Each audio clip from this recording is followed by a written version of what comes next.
Welcome to this podcast by the Care Quality Commission. In this episode, we're going to be exploring our support for full and equal contribution at events from people who draw on social care. My name is Aisha Seema, and I'm a Senior Engagement and Comms Officer here at the CQC. I lead on our speaking engagement program for the organisation and support my colleagues with our events and exhibitions. We're going to spend some time discussing Social Care Future's I Pledge and our commitment to empower the voice of people who draw on social care in all the work that we do. Today, I'm pleased to be joined by my fellow colleague, Kate Terroni, Chief Inspector of Adult Social Care. I'd also like to welcome Anna Severwright, Convener at Social Care Future, and Selina Litt, who's one of our experts by experience. Welcome and thank you for joining us today. Let's start by introducing who you are and why this topic is so important to you. Can I hand over to you, Kate? Yeah, thanks, Aisha. So hearing directly from people who draw on care is absolutely central in us as the regulator having a good understanding of quality and what it feels like to receive care out there. So as an organisation at CQC, we do a lot around co-production, so designing our approach with people who draw on care, families, providers and other stakeholders. We also have our expert by experience programme that Selina will talk to you about. So we do lots of good stuff around ensuring that the voice of people who draw on care is central to what we do. As ever, I think there's more we can do, and I look forward to talking about that with you all on this podcast today. Anna, I'd love to hear from you.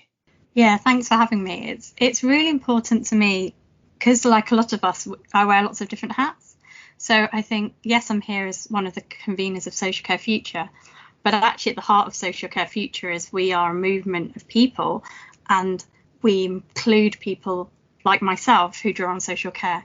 And I think for us, the voice of lived experience and that voice having an equal say in things and having influence, because we have lots of ideas and suggestions, is really at the heart of us as an organisation.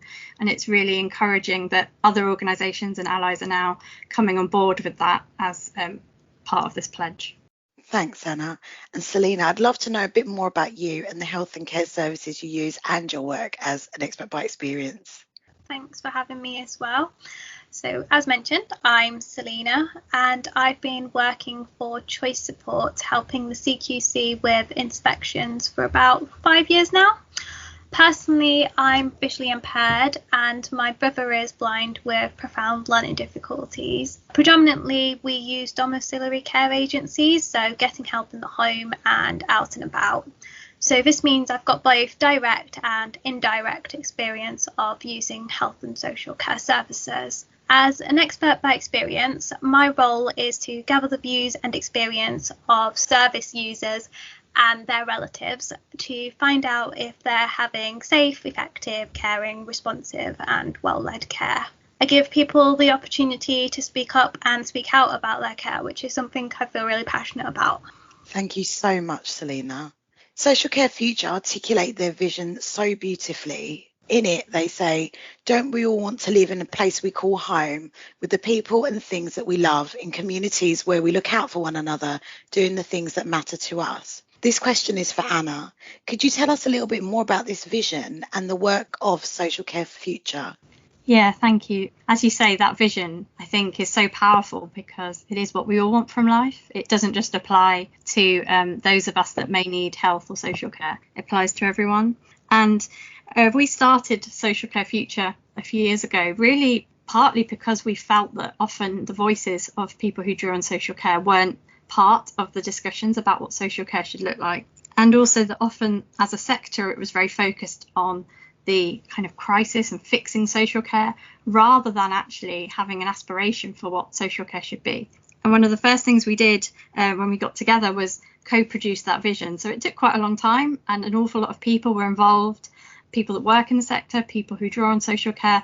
And that vision was, really co-produced. And I think has really stuck because actually, as I say, anybody would agree that that's what they want from their life. And then at Social Care Future, we realised that actually we needed to start telling a different story about social care. And so we've done some work around, instead of just always talking about the fact that, money's tight and there's lots of problems in social care, actually starting to draw a picture and tell people what social care could be like and what good things social care can do for people's lives, and that it is about people's lives fundamentally. And I know from my life how important social care can be. One of the ways we've done that as well is gathering things we call glimpses of the future. So where areas are doing really good things, we try to share those and to amplify those. And the other piece of work that I've just led on was an inquiry led by people with lived experience. So we kind of got fed up of not being part of the debates around reform of social care. And we thought, right, OK, we're just going to lead our own inquiry. So a group of us, 12 people who ourselves or family members draw on social care in our lives, held our own inquiry, and we just launched the first findings of the inquiry with 5 key changes that we think, if they happened in social care, would enable more people to experience that vision in their lives. So we do lots of different things, but fundamentally we're just a movement of people that want change. Anybody can be a part of it if they sign up to the vision. So inspiring. We've rightly been challenged by Social Care Future to be an ally for people who draw on social care by pledging that we will ask event organisers whether there is meaningful participation at any event of people who draw on care and support. Anna, what is the ambition of iPledge and why does it matter? Yeah, early on in Social Care Future, we realised that a lot of conferences happen and they'd have a big lineup of names who were speaking, and that there wouldn't be anybody who themselves experience social care. Or if there was, it's often sort of one person added on the end as quite a tokenistic, sort of just there to tell their lived experience. And actually, people that draw on services have got their own expertise, in a sense, of insights from their own lives, but also solutions and ideas of what needs to change. So we started trying to challenge that, to say, actually, these conferences are affecting our lives and we should be there. And I sometimes think to myself now, if somebody was holding a conference on gender inequality or Black Lives Matter, and then they had an all male or all white panel, actually that would be really challenged now. But still, large organisations can hold a big conference on social care and not have one person that draws on social care speaking at it. And that somehow was accepted. So we started challenging this. And then we realised that actually we have lots of allies, people like Kate and others in the sector who agreed with us on those sort of things and wanted to help. So we said, right, we'll ask them to take a pledge that if, as you say, if they're asked to speak at a conference, they would actually say, you know, where is the voice of lived experience? And is it meaningful? Because what we don't want is just a sort of token voice being added on. And for me, the ambition really is that actually long term, this changes some of the perceptions of people that draw on social care. I think co-production is really important, and actually it needs to become the sort of more normal way of working. And in certain places, it's really well accepted. And I know CQC have a really long established programme of working with people with lived experience. But in a lot of parts of social care, there's still a long way to go. And I hope that actually the more this becomes sort of standard practice, that actually it starts to change that culture and this idea that there's sort of two groups of people that work in the sector and people that draw on social care. And actually we're all working together towards kind of a better social care future. So that would be my aim and aspiration for the pledge. Thank you. This one's for Selina. As someone who draws on social care, what does hearing about this pledge mean to you? What's your reflections on how CQC has involved you in any events or conferences in the past? Listening to Anna, to be honest, I just found myself frantically nodding to everything she was saying about needing meaningful participation from people with lived experience rather than tokenistic gesture. And it's really difficult to believe that it's 2021 and we've only just realised that this needs to happen and change needs to occur. So yeah, I think it's an absolutely fantastic initiative that I would definitely want to be involved in, and I'm sure lots of my fellow experts by experience would love to be involved as well to help make a positive change. So to be honest, I haven't actually been involved in many CQC events and conferences, but what I will share are 2 experiences that I've had, positive experiences. So the first was a few years ago now. I represented the CQC at the NHS 70 celebrations at Westminster Abbey. And that was a complete honour, to be honest, to be asked to do that and represent the CQC. And I really enjoyed that experience and did feel valued to be part of those celebrations. And then the second experience I will share is about 18 months ago now. Time's kind of a bit confusing, is it, with the pandemic? I don't know what's happened to the last year, but yeah. About 18 months ago now, I was asked to sit on the interview panel with Kate and a few of her other colleagues to interview for the Deputy Chief Executive role at the CQC. I think it was adult social care.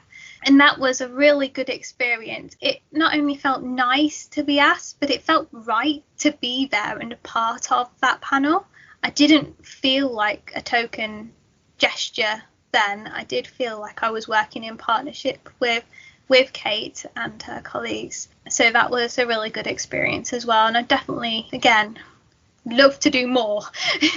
Noted. Do you feel like your voice is being heard at the moment? And what would it feel like to have your voice heard if you don't? At the moment, I'd say, unfortunately, not really. And what would it feel like to be heard? I guess I'd feel included, empowered, and most importantly, valued. I think, yeah, I definitely feel like I've got more to say. We want to hear it. Thank you. Kate, what commitment are you making to this pledge? Thanks, Aisha. And a bit like Selina, I've been busily nodding away, listening to Anna and Selina's contributions as well. So if I think back on conferences I've presented at over the last couple of years, as a general rule, when I get invited to speak at a conference, I usually like to open with someone who has experienced receiving care, telling their story. And that could be a carer, or it could be someone who draws on care themselves. And I know whenever I've done this, it just has an impact on the audience in a way that I could never have. The power of hearing directly from someone about good care, poor care, what needs to change is so much more impactful than someone who hasn't experienced drawing on care doing so. So whenever I've done it, it has worked hugely well. When Anna first started talking to me about the iPledge, I instantly wanted to sign up. And then I had a moment of doubt about could I live up to the aspirations of iPledge. So when we talk about iPledge, what we will be doing and what I will be doing is I will be committing to, whenever I get asked to speak at an event on my team, and it comes via Aisha and our speaker engagement team, we will be saying to those event organisers, fab, thanks for the invite. Can you talk us through how people with lived experience, people who draw on care, are involved in the panels, are involved in the audience, are involved in the agenda? So that will be our starting point. And then we will look to, for the slot that I and my team get asked to talk at, to consistently be joining those events and sharing the platform, sharing the stage with someone who draws on care. So that's what I want to do. And I wanted to do the second I heard it. And then I had a moment of anxiety of, might there be examples when I can't live up to that ambition? So, for example, sometimes, I get asked to speak at an event that might be the other side of the country for kind of 20 minutes, half an hour. A, how does that feel for me, traveling across the country? And B, how might that feel in terms of practical and good use of time of being joined by a colleague who draws on care? So we've got some things to think about. Might contributions be delivered via video?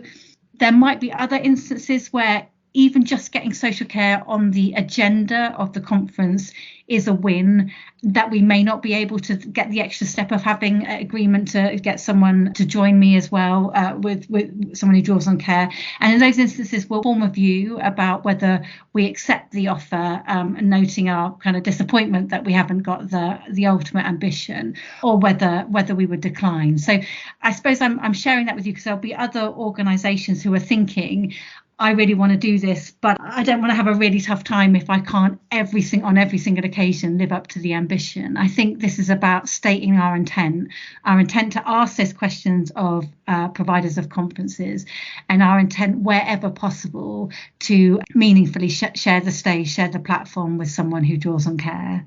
Can I come in? Sorry, Kate. Of Kate, course. Absolutely. I totally agree with you. It's about intent, and it's a sort of a direction of travel. And I mean, we're certainly not going to be policing this in any way. We're not going to start saying, oh, you took the pledge and then you're on a stage. And it is much more about this idea of having these conversations with event organisers, and just knowing that actually this is starting to become I think there will be a movement that eventually actually event organisers will feel the pressure that actually, yeah, they do need to do this, and it will become hopefully more normal. We're just grateful for people that are trying to, in their own practice, make this change, and we're aware that it's a journey. It's not simple. There's often not a right and a wrong. Yeah, so we're not going to be sort of policing it. It is about people trying to do the right thing where they can in a complicated world. And I think that's really helpful, and I think that may allay other individuals and organisations fear of wanting to make this kind of commitment around I Pledge. I also think there's something about continuing to talk about our journey towards it. So, I'd be really keen in potential future podcasts or blogs to talk about, we set out our ambition and aspiration on this. How's it gone over the year? So I think it's important that we talk about the challenges as well as the excitement of this being something that we're committed to. Absolutely. I mean, the starting point in practice, which I guess is me, like most arm's length bodies, we have a system to support external event organisers coming and requesting speakers from us. This system allows us to review each and every event individually and work with event organisers and our colleagues to ensure that we are contributing to events in a valuable way generally. By using this form and system, we'll capture information from event organisers and their intention to support and actively encourage participation from people who draw from social care. We know that it's important to hear from all groups, but especially those that are using services who can give us that insight. We feel that this is especially important when presenting at events with a cross-sector focus. CQC's position is unique, being the regulator of health and social care across England, and we'd like to ensure that social care is represented on all health-focused events. So it kind of goes back to what Kate was just saying. Sometimes the priority is just making sure that we have a voice in a health space for social care. We're committed. We want to make event organisers aware that this is a very important subject for us, and hopefully spark a conversation and potentially a change in the way agendas are put together to fully support a rounded view of the care system, and that should include the people that use it. So we have also started to co-develop some videos with experts by experience like Selina and others who work with us to capture their views and help to support having their voice with us if sometimes somebody can't attend physically events, either through events or other channels. So I think we're moving in the right direction, but it's absolutely a journey that, we'll keep building on. Kate, we've recently launched our new strategy. Does this place the person drawing on care and support at its centre? It absolutely does. So in May, we launched our new strategy after about a year's worth of kind of informal engagement and then consultation. And at the heart of our strategy is our ambition to regulate through the eyes of people with lived experience. So our starting point is how do we regulate? How do we write reports? How do we give information that is through what it feels like to receive that care as a person who draws on it? So this chimes absolutely in with our strategy, and as I say, and I think Anna mentioned it, it builds on a number of years of kind of co-production, people's voices being at the heart of what we do. But we should never collectively stop striving to do more of it and to make it increasingly meaningful as well. Absolutely. I mean, as you've just reflected on, of course, this pledge goes beyond events. It's in our strategy. It's everything we want to do. We want to include people and their voices. Selina, outside of events and conference spaces, what other forums do you think we need to meaningfully include the voices of people who draw on social care or their relatives and carers? In short, I think we needed to be included in everything that the CQC do. I mean, it's great, obviously, for a few years now we've been involved in inspections, but it's definitely time that we went beyond that. I know, Kate, you just mentioned the new strategy, and as an expert by experience, I was involved in the background on the new strategy. We were consulted about what we thought of it before it went live and everything, which was great, but wouldn't it be even better when that strategy was published to actually see on the front line what an expert by experience thinks of the new strategy? And also, a couple of days ago, I read the change to the monitoring approach of inspections. Again, that press release was signed off by Kate and your colleagues. But again, what do people with lived experience think about this new approach? I think we need to be at the front a lot more, and there's definitely a lot of room to be involved. more. I mean, we just have to remember at the heart of every service is the service user. We need to remember the human beings behind services at the end of the day. Everything that the CQC do, if you just think, how can a person with lived experience be involved in this? What do they think? Can I just respond? Selina, I think that is a great challenge, and we will take those two concrete, very recent examples away and think about how how we need to do things differently. But those are fantastic examples. Thank you. Thank you so much. Anna, I'm going to throw this last one out to you. What are the next steps for iPledge? Will there be some support for organisations wanting to make this pledge? And could you give us a bit of information about how they can get involved? So we want anyone, individuals or organisations, to just sort of take the pledge. You're welcome to put that on social media, or a few people have written a blog. I know Kate's going to write a blog, which is great, because I think it's not so much about that you're then tied down to this thing. It's about showing your intent, and it's about being a good example really to the rest of the sector and being an ally to us as people that draw on social care. So yeah, take the pledge. As I said before, we're not going to be policing it, but we do want people to recognise good practice. So actually, when an event is run really well, that's great. Let's share that on social media. Let's say, look at this was really inclusive. People with lived experience were at the event, they had an equal voice. Let's share the good practice, as well as actually other people can challenge. If you see an event that's happening and you think, hang on a second, this has got lots of, MPs and chief executives, but actually where's the voice of lived experience? You can ask the organiser to tell you, were people involved? A lot of people have said, is there any support for this, and want some guidance and practical guidance. If we as an organisation, or as a movement even, we're not a funded organisation, so we would need some support and resource, I think, to co-produce some sort of practical guidance for organisations on how to be more inclusive around running events and all of their work, really. So we would be really keen to have conversations with partners like yourself and others in the sector about how we could come together to produce that guidance together. Thank you so much. This has been great. Thank you again for joining us and sharing your views here today.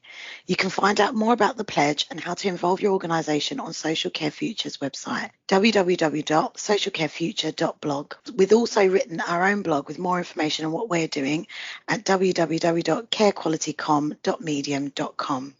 If you haven't already had a chance to read our new strategy, it can be found on the CQC website at www.cqc.org.uk.